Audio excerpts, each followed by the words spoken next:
It was a quiet night, colder than usual. The streetlights flickered weakly, and the sound of passing cars had already faded.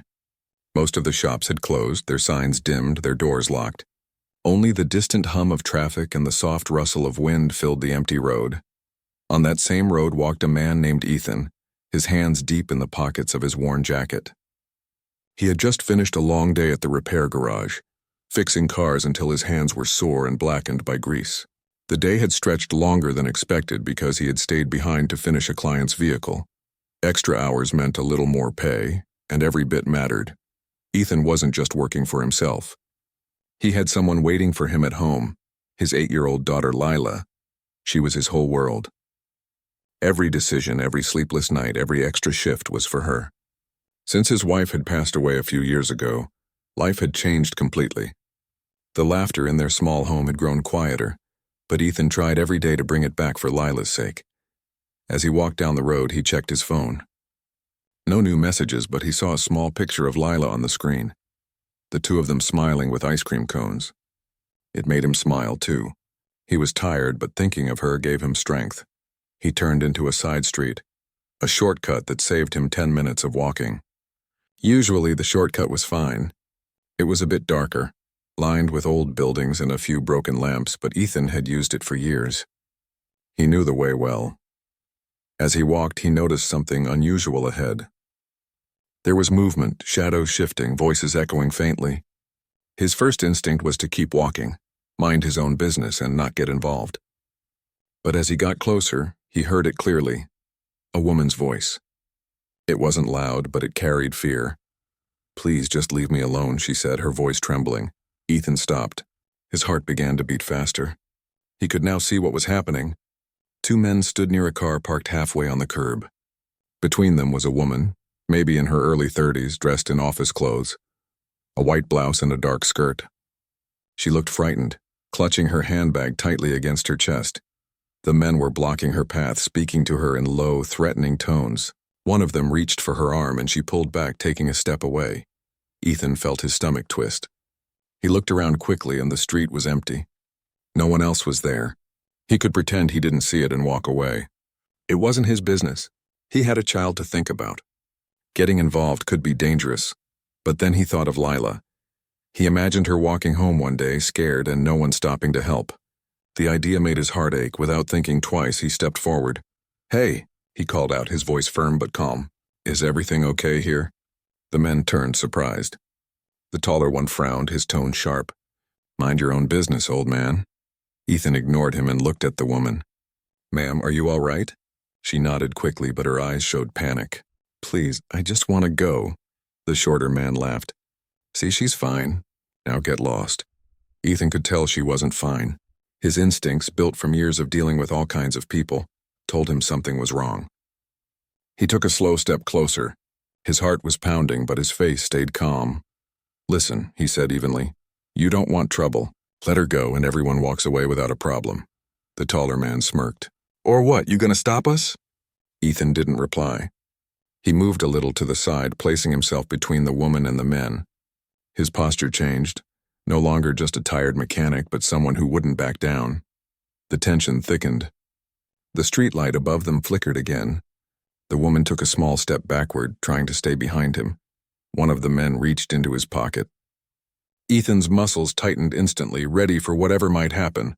But before it could go further, Ethan raised his voice again. "The police are on their way," he said firmly. "I already called them." That was a bluff, and he hadn't called anyone. But his tone was so steady that both men hesitated. They exchanged a glance, uncertain. The shorter one spat on the ground. "You're lucky, old man," he muttered. And then they both turned and walked off, disappearing around the corner. Ethan exhaled deeply, his body still tense. For a moment he stood there, making sure they were really gone. Then he turned to the woman. "You okay?" She nodded shakily, tears forming in her eyes. Yes, thank you. I don't know what would have happened if you hadn't come." Ethan gave a small, reassuring smile. "It's all right. You're safe now." He looked around again. "Do you live nearby? I can walk you home or call someone to pick you up." She shook her head. "My car's right there," she said softly, pointing to a silver sedan a few meters away. Her hands were trembling as she unlocked the door. Ethan waited until she got inside and started the engine. She looked at him through the open window. "I don't even know your name," she said quietly. "Ethan," he replied simply. She gave a small, grateful smile. "I'm Clara, thank you." "Ethan, really?" He nodded, stepped back, and watched as she drove off into the distance, the sound of the engine fading away into the night. When the silence returned, he let out a long breath. His heart was still racing, but he felt calm inside. He looked down at his hands and rough, scarred from years of hard work, and shook his head slightly. "What a night," he muttered to himself. As he continued walking home, the adrenaline slowly faded, replaced by exhaustion. But deep down there was also a quiet satisfaction. He hadn't done anything for recognition or praise. He had simply done what felt right. When he finally reached his small apartment building, most of the lights were off. He climbed the narrow stairs and unlocked his door quietly. Inside, everything was peaceful. The faint smell of lavender filled the air, Lila's favorite scent. She was asleep on the couch, her small hand still clutching a stuffed rabbit. The TV was still on, showing the end of a cartoon. Ethan smiled gently. He walked over, turned off the TV, and tucked a blanket over her. Then he sat beside her for a moment, brushing a strand of hair from her face. "Hey, kiddo," he whispered softly, even though she was fast asleep. "Daddy's home." He sat there in silence for a while, just watching her breathe. The world outside felt harsh and unpredictable, but here, in this small space, everything felt safe. He thought about the woman, Clara, and hoped she had reached home safely. Maybe she'd forget about him by tomorrow. That was fine. He didn't expect anything in return. All he cared about was that his daughter would wake up tomorrow to another ordinary morning. That was enough for him. Ethan got up, washed his hands, and went to the small kitchen. He poured himself a glass of water, then leaned against the counter, looking at the family photo on the wall. Him, Lila, and his late wife, smiling on a sunny day. He whispered quietly, almost to himself, "I hope you're proud of me." Then he turned off the lights and went to bed. The next morning, life went on as usual. The city woke up again with its noise, rush, and routines. But for one person, something had changed. Clara couldn't forget the man who had stepped in to help her. She had driven home shaking, unable to stop replaying the moment in her head. The way he had faced those men, calm, fearless, not looking for credit. It had left a deep impression. The next day, as she sat at her office desk, she found herself staring out the window, lost in thought. Her assistant called her name twice before she even noticed. "You all right, ma'am?" the assistant asked. Clara nodded slowly. "Yes, I'm fine," she said softly. But her mind wasn't fine. It was restless. She wanted to thank him properly. Not just with words, but with something meaningful. But she didn't know how to find him. The police report hadn't listed his number. He hadn't wanted attention. He'd just walked away like a stranger who had simply passed through her story. Still, something inside her refused to let it go. Maybe it was gratitude. Maybe curiosity.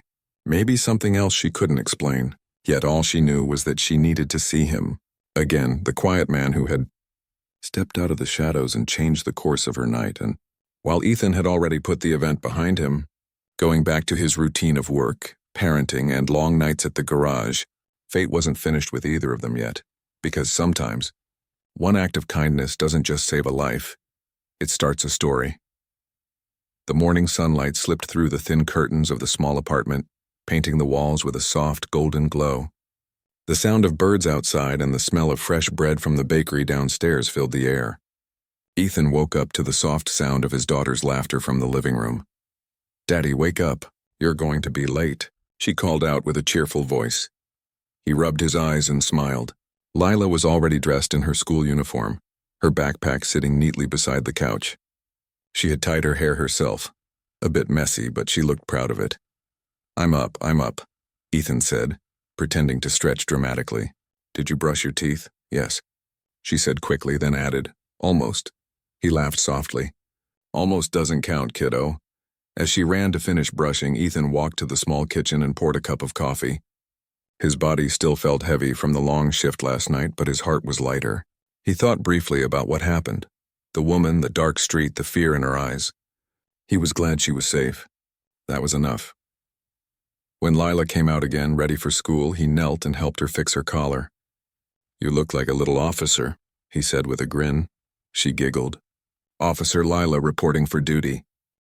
He walked her to the bus stop, holding her hand. It was their small routine. Rain or shine, he never missed it. As the bus arrived, she waved at him from the window, her smile wide and bright. After she left, Ethan walked to work, the same path he took every day. The city was already alive. People rushing, shops opening, cars honking. Life didn't stop for anyone. It just kept moving. At the garage, the smell of oil and rubber greeted him. His co-workers were already there, working on cars, talking loudly, sharing jokes. "Hey, Ethan, you look tired, man," one of them said. Ethan smiled faintly. "Long night. Just glad to be here." He didn't mention what had happened. There was no reason to. He wasn't looking for attention. He picked up his tools and started working. The rhythm of tightening bolts, checking engines, and wiping grease off his hands felt familiar. Steady, grounding. By noon, he was deep into repairing an old truck when his boss, a kind man named Tom, came over. "You good, Ethan? Haven't seen you this quiet in a while." Ethan wiped his hands with a rag. "Just tired, that's all. Been thinking too much," Tom nodded knowingly. "Thinking never fixes a carburetor, my friend." "Coffee does." Ethan chuckled. "You might be right about that." They shared a laugh before getting back to work. Meanwhile, across town, the woman Ethan had saved, Clara, sat at her large desk in a glass-walled office. The city stretched out below her, tall buildings gleaming under the morning sun. She had a good life by most standards, a steady career, a big house, and people who respected her. But that morning, she couldn't focus. She kept replaying that night in her mind. The fear. The man who had appeared out of nowhere. The calmness in his eyes when he told the attackers to leave. She hadn't even properly thanked him. Her assistant walked in holding a folder. "Ma'am, these are the files you requested for the meeting." Clara blinked, returning to reality. "Thank you. Just leave them there." As the assistant left, Clara looked at her reflection in the office window. She looked composed, professional, but inside she was unsettled. She didn't like feeling helpless, and that night had shaken her more than she cared to admit. She picked up her phone and opened the city's police website. She typed a brief message to inquire about the report she had filed. Maybe they had his information. Maybe she could find a way to say thank you in person. A few hours later, she got a reply. The man's first name was Ethan, but no contact number or address was listed. He hadn't wanted any recognition. That only made her more curious. Who was this man who risked his safety for a stranger and didn't even wait for a thank you? The thought lingered with her all day. That evening, as she left the office, her driver opened the car door, but she stopped him. "Actually, I'll drive myself tonight. Are you sure, ma'am?" "Yes," she said softly, smiling. "I just need some air." She got behind the wheel and began driving through the city streets. Without planning to, she found herself near the same neighborhood where the incident happened. It looked different in the daylight, quieter, calmer. She slowed down near the garage on the corner. A few men were working outside, wiping car windows and checking tires. And then she saw him, Ethan. He was wearing a gray shirt, sleeves rolled up, his hands covered in grease as he leaned over the hood of a car. There was a quiet focus in his movements, the kind of calm that comes from experience and patience. Clara's heart skipped. For a moment, she just sat in the car, unsure what to do. Part of her wanted to leave. Yeah, what if he didn't even remember her? But another part told her to stay. Finally, she took a breath and stepped out. As she approached, Ethan looked up, surprised. "Oh, hey, you're the woman from the other night," she said quickly, smiling a little. "I'm sorry to just show up like this. I wanted to thank you properly." He shook his head modestly. "You don't need to. I'm just glad you're okay." "I'm more than okay because of you," she said softly. "You really helped me." Ethan wiped his hands with a rag and smiled slightly. "Honestly, anyone would have done the same." "I don't think that's true," Clara said. "Most people would have walked away." He didn't respond, just gave a small shrug. For a few moments, there was silence, only the sound of tools clinking in the background. "I brought something," Clara said, reaching into her purse. She pulled out a small envelope. "Just a token of thanks." Ethan stepped back a little. "I appreciate that, but I can't take it. It's not much." He gently interrupted, shaking his head. "Please, I didn't do it for money or gifts. She hesitated, then slowly put the envelope back. All right, she said quietly. But maybe I could at least buy you lunch one day. You and your daughter? Ethan blinked, surprised. How did you know about my daughter? She smiled softly. You mentioned her that night when the police came. You said you needed to get home to her. He nodded, remembering. Right, yeah, Lila. Beautiful name, Clara said warmly. Please, let me take you both out sometime. It's the least I can do. Ethan thought for a moment. He didn't want to seem rude, but he also wasn't used to people like her. Well-dressed, confident, probably from a different world altogether. All right, he said finally. Maybe sometime. Her smile brightened. Good, here's my number. Call me when you're free. He took the small card she handed him, feeling slightly awkward. Thank you, I'll think about it. She nodded, then stepped back. I mean it, Ethan, you didn't just help me that night. You reminded me that there are still good people left in the world. He didn't know how to reply to that. He just gave a polite nod. After she left, one of his coworkers whistled. Who was that, Ethan? A customer? He laughed lightly. Something like that. That night, after putting Lila to bed, he sat on the couch staring at the small business card. Her name was printed neatly with a company logo underneath. She must have been someone important. He placed the card on the table and sighed. People like her don't usually hang around people like me, he muttered. But still, he couldn't deny that something about her kindness had stayed with him. Across town, Clara sat by her window with a cup of tea, thinking about the man she had met again. She couldn't explain it. Maybe it was gratitude, or maybe it was admiration for his quiet strength. He wasn't like most people she knew. There was something real about him. The next day at the garage, Ethan found himself glancing at his phone during lunch break. He thought about calling her, then stopped himself. He had responsibilities, Lila, bills, rent. He didn't have time for anything complicated, but life doesn't always wait for us to be ready. That evening, as the sun began to set, a car rolled up outside the garage. The same silver sedan. Clara stepped out, holding a small bag in her hands. I thought maybe you hadn't had dinner yet, she said with a shy smile. So I brought something. Ethan blinked, caught off guard. You didn't have to. I know, she said, but I wanted to. She handed him the bag. Sandwiches, a few drinks, and something for Lila. You said she likes chocolate, right? He smiled softly. Yeah. You remembered.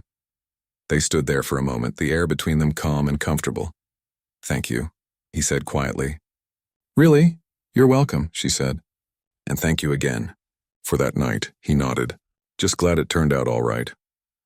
As she got back into her car, she looked at him one more time and said, Maybe next time let me know when you're free. I owe you that lunch, he smiled faintly. Maybe I will. And for the first time in a long while, Ethan felt something different. Not excitement exactly, but hope. A small spark that life, no matter how hard, could still surprise him in ways he never expected. He didn't know it yet, but that simple act, accepting her kindness, would soon lead to changes he could never have imagined. Because sometimes fate doesn't knock loudly. Sometimes it just brings back the person you once helped on a dark, lonely street, and waits quietly to see what happens next. The next few days passed quietly for Ethan. Work, school runs, laundry, cooking, the usual rhythm of his simple life. But every once in a while, his eyes would drift to the small card resting on the corner of his table, Clara's card. He hadn't called her yet, though he had thought about it more than once. He kept telling himself he didn't have time. Between his shifts and taking care of Lila, he barely had a moment to sit down. And deep down, he wasn't sure if someone like Clara would really want to spend time with someone like him. She came from a different world, nice clothes, expensive car, a life that looked nothing like his. Still, the memory of her kind smile lingered. On Friday evening, after a long day at the garage, Ethan and Lila stopped by the park near their home. The air smelled like rain and the streetlights had just begun to flicker on. Lila was running around the swings laughing, her small shoes kicking up dust. Ethan sat on a bench watching her, lost in thought. Then his phone buzzed. A message. It was from an unknown number. Hi, Ethan, this is Clara. I hope I'm not disturbing you. I just wanted to check if you and your daughter might be free this weekend for lunch. He read the message twice. His first instinct was to say no. But before he could type a reply, he saw Lila running toward him, her cheeks red from playing. "Who's texting, Daddy?" she asked, peeking at the phone. He smiled faintly. "Just someone from work." She tilted her head. "You're lying. You only smile like that when it's about me." Ethan laughed softly. "You caught me, Detective." He looked down at the phone again and typed, "We're free on Sunday." When he hit send, he felt a strange mix of nerves and warmth. 2 days later, Sunday arrived. It was one of those clear, gentle mornings when the sun didn't burn too hot, and the sky was soft and blue. Lila wore her favorite yellow dress, spinning around the living room while Ethan tried to find a shirt that didn't have a grease stain. "Daddy, we're going to meet your friend?" she asked excitedly. "Something like that," he said. "She just wants to say thank you." Lila nodded, clearly not believing him. "You like her?" she teased. He laughed. "Where do you even learn to talk like that?" She grinned. "Cartoons." When they arrived at the restaurant, Ethan hesitated before walking in. It was nicer than anywhere he usually went. Glass walls, soft music, and people dressed neatly. He felt a little out of place in his clean but simple clothes. Then he saw Clara standing near the entrance, waving at them. She was dressed simply too, not like a businesswoman today, but just a person. That made him feel a little more comfortable. "Hi," she said warmly. "I'm so glad you came." "Wouldn't miss it," Ethan replied, smiling. "This is my daughter, Lila." Clara bent down slightly and smiled at the little girl. "Hello, Lila. I've heard a lot about you." Lila's eyes lit up. "Really? Did Daddy tell you I like chocolate cake?" Clara laughed softly. "Not that part, but I do now." They found a table near the window. At first, the conversation was simple, light and easy. Lila talked the most, telling stories about her school and how her dad fixed everything from her toy car to the toaster. Clara listened with genuine interest, her eyes soft whenever she looked at Ethan. At one point, she asked gently, "Do you ever get time for yourself, Ethan?" He shrugged. "Not really. But I'm okay with that. Lila keeps me busy enough." Clara smiled, but there was a trace of sadness in her eyes. "You're a good father." "That's rare these days," he looked down modestly. "I just do my best." When the food arrived, Lila clapped her hands. The three of them shared small jokes and laughs, and for the first time in a long while, Ethan felt like he wasn't just a tired worker trying to make ends meet. He felt like he belonged somewhere. After lunch, Clara suggested they go for a walk in the nearby park. Lila ran ahead chasing pigeons while the two adults walked behind her. "You know," Clara said softly, "that night, I was really scared. I keep thinking about how easily things could have gone wrong. If you hadn't shown up." She paused, her voice catching slightly. Ethan looked at her. "Don't think about that anymore. What matters is that you're safe." She nodded, her gaze distant for a moment. "I don't usually meet people who do things without expecting something back. It's different," he gave a small smile. "I don't expect much out of life. I just try to do what feels right." Clara looked at him, her eyes studying his face for a moment. "You're humble, Ethan, but I can tell there's more to you than you let people see." He chuckled quietly. "I'm not that interesting. I fix cars, pack lunchboxes, and fall asleep on the couch. That's my exciting life." She smiled but didn't argue. There was something peaceful about him, the kind of peace she hadn't felt in years. As the afternoon faded into evening, they sat on a park bench watching Lila chase butterflies. Clara turned slightly toward him. "You know, I've been thinking. My company's starting a new project involving electric vehicle systems. We could really use someone with real mechanical experience. Maybe you could come in and take a look." Ethan frowned slightly. "You mean a job?" "Not exactly," she said quickly. "At least not yet. Just a consultation. I'd like to get your opinion. You have hands-on experience most engineers don't." He hesitated. "I'm not an engineer. I don't have a degree." "I know," Clara said gently. "But you have skill. And heart. Sometimes that matters more." He didn't know what to say. Opportunities like that didn't come to people like him. "Just think about it," she added softly. "No pressure." Later that night, after putting Lila to bed, Ethan sat on the couch replaying the day in his head. It had been good. Simple, but good. Lila had fallen asleep smiling, clutching the small gift Clara had given her, a tiny toy car that played music when it rolled. Ethan picked up his phone and typed a short message. "Thank you for today. It meant a lot to both of us." A moment later, Clara replied, "The pleasure was mine." You and Lila made my weekend brighter." He smiled faintly and put the phone down. Something inside him felt lighter, like a door had quietly opened somewhere in his life. The next morning, while he was under the hood of a car, Tom came over again. "You look different, Ethan, happier." Ethan laughed. "You think so?" "I know so," Tom said. "Whatever it is, hold on to it." A week later, Ethan finally agreed to visit Clara's office to look at the vehicle project she'd mentioned. He wore his best shirt, freshly ironed, and even borrowed Tom's old tie. He looked nervous but determined. The building was tall, glass everywhere, the kind of place he'd only ever seen from the outside. As he walked through the lobby, people in suits glanced his way. He felt out of place but reminded himself why he was there. When the elevator opened, Clara was waiting for him. She smiled warmly. "You made it." "Wouldn't miss it," he said with a grin. She showed him around. Sleek labs, technical teams, blueprints spread across long tables. She introduced him to the engineers as a friend who knows cars better than most manuals. That made him chuckle. At one point, she handed him a set of design sketches. "What do you think?" He studied them carefully, then pointed at one part. "This battery connection here. It might cause overheating if the insulation isn't handled properly." The engineers exchanged surprised looks. One of them said, "That's actually true. We've been having trouble with that exact issue." Clara smiled proudly. "Told you he's good." Ethan felt a bit embarrassed but pleased. For the first time in years, he wasn't just fixing something. He was helping build something new. After the meeting, Clara walked him out. "You were amazing in there," she said. Everyone was impressed. He rubbed the back of his neck, smiling shyly. "I just said what I saw." "That's exactly what makes you valuable," she said. "You see things others miss." As they reached the parking lot, she paused and looked at him. "You know, Ethan, maybe this isn't just about cars. Maybe it's about second chances." He looked at her, puzzled. "What do you mean?" She smiled softly. "You helped me that night.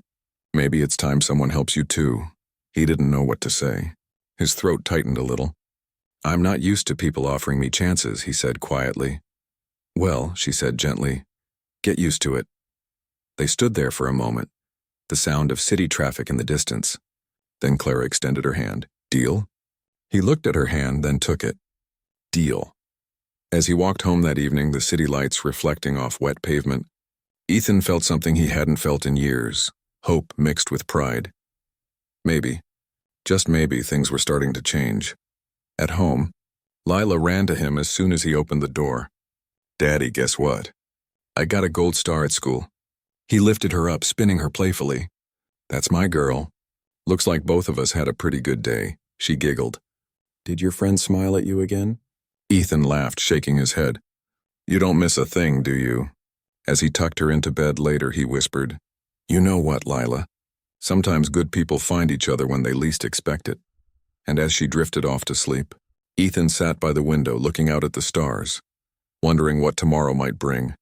He didn't realize it yet, but his life was already changing in ways he could never have imagined. And somewhere across the city, Clara was thinking the same thing, that maybe, just maybe, their meeting wasn't an accident at all. The following week began like any other. But for Ethan, it carried a quiet excitement he hadn't felt in a long time. He still woke up early to get Lila ready for school, still cooked her breakfast and packed her lunch, and still walked her to the bus stop. Yet there was a new sense of possibility lingering in his mind, one that made the ordinary tasks feel lighter.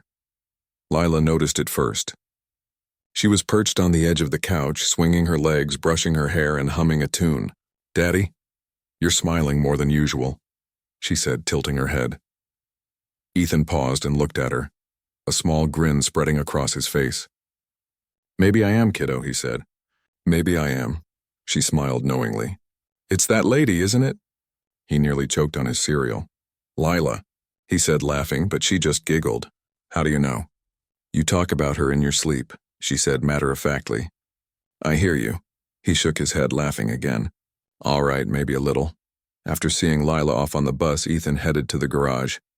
The project Clara had invited him to review was moving forward, and he had agreed to spend a few hours each day giving advice and insight. For him, it was a strange mix of nerves and pride. Engineers and designers were used to thinking in blueprints and calculations, while he relied on hands-on experience, intuition, and years of fixing machines. Yet somehow his input mattered. That afternoon, he arrived at Clara's office. The receptionist greeted him politely and led him to a conference room where several engineers were already waiting. Clara came in shortly after, her warm smile immediately putting him at ease. "Everyone, this is Ethan," she said. "He's going to help us look at some of the designs and see if we're missing anything critical. Pay attention. He has a lot of experience you won't find in books." The engineers nodded politely, though a few exchanged skeptical glances. Not everyone was used to someone without formal education speaking with authority. Ethan, however, didn't notice. He focused on the table spread with papers, models, and diagrams. As he studied a prototype battery system, he noticed a potential flaw. "If the insulation here isn't thick enough," he said, pointing, "it could overheat. Maybe not immediately, but under stress it could fail." The engineers murmured, taking notes. One of them asked a question about a circuit, and Ethan explained in simple, practical terms how it could be modified. Clara watched him quietly, a soft smile on her lips, clearly proud of how natural and confident he was in his element. After a few hours, they concluded the session. Clara walked him to the small lounge area with a cup of coffee. "You were amazing in there," she said. "Honestly, I think some of them are starting to understand the value of real-world experience." Ethan shrugged, a little embarrassed. "I just said what I saw. That's all," she laughed softly. "You're modest, but people notice, and I think it's time we do something about it." He raised an eyebrow. "Do something?" "Yes," she said seriously. "I know you've worked hard your whole life, but I can tell you haven't been given many opportunities. You deserve more than just scraping by, Ethan.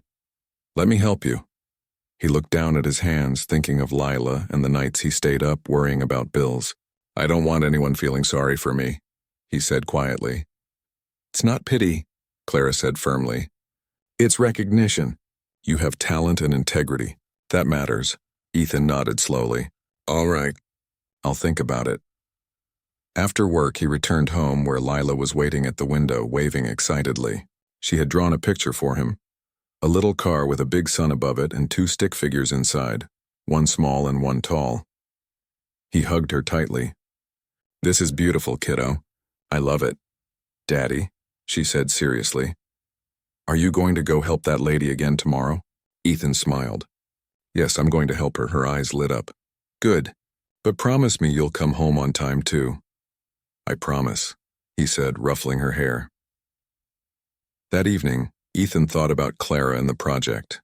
He had expected it to be a simple consultation, but now it felt like more than that. It felt like someone had seen his worth, not for who he was supposed to be, but for who he actually was. The next morning, he woke up early, prepared breakfast for both of them, and walked Lila to the bus stop as usual. But his mind kept wandering back to Clara, the project, and the small spark of hope he hadn't felt in years. At the garage, he found himself working more efficiently than usual. He noticed problems he had previously overlooked and offered solutions before anyone asked. His coworkers began to watch him differently, realizing there was more to this quiet, hard-working man than just grease-stained hands. When he went to Clara's office later that afternoon, she greeted him warmly. "I was hoping you'd come early today. I have something to show you." She led him into a smaller office where several blueprints and designs were spread across the table. "We're thinking about expanding the project," she said. "But I need your opinion first. I want someone who knows how things really work to guide us." Ethan studied the papers carefully. He pointed out areas that could be improved, suggested minor adjustments, and gave practical advice. Clara listened quietly, nodding as he spoke. After a while, she looked at him seriously.